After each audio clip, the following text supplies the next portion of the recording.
L'Observatoire congolais des droits de l'homme exprime sa vive préoccupation face aux nombreuses entraves administratives et au trafic d'influence conduisant au déni de justice dont est victime M.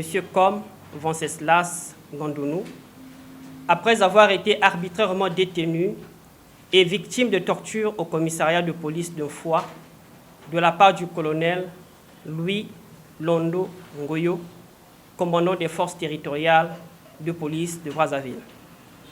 En effet, pour avoir été, il y a environ 5 ans, victime de torture et de privation de liberté, M. Ngandounou avait depuis lors entamé des démarches administratives en vue des poursuites judiciaires contre le colonel Londo Ngoyo, auteur de violations de ses droits humains fondamentaux que sont l'intégrité physique et la liberté.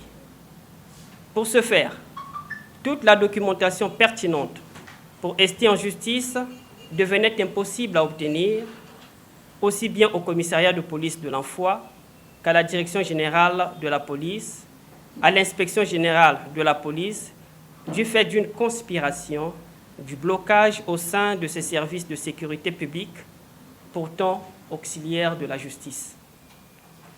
Toutes les actions récursives auprès du ministère de l'Intérieur et même de la présidence de la République ont été ignorées sans suite. Et le dossier d'instruction de cette procédure au sein du cabinet du juge d'instruction au tribunal de grande instance de Brazzaville a mystérieusement disparu.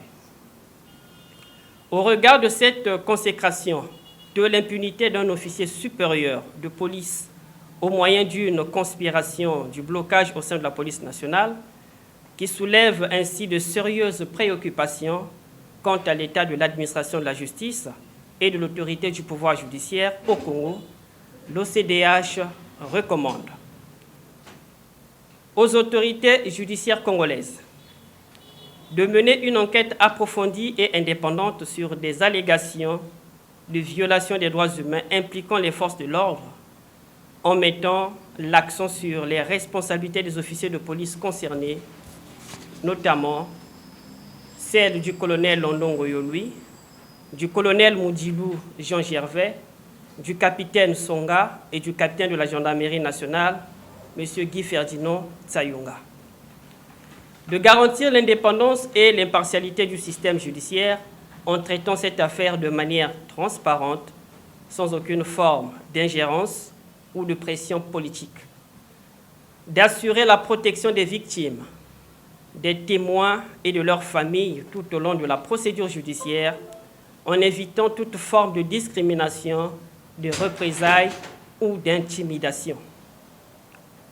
À la communauté internationale, nous recommandons de suivre de près cette affaire et exprimer publiquement sa préoccupation quant aux violations des droits humains et à l'impunité policière en République du Congo, d'exercer des pressions diplomatiques sur les autorités congolaises pour qu'elles prennent des mesures concrètes afin d'enquêter sur les allégations, de traduire les responsables en justice et de garantir l'indépendance du système judiciaire.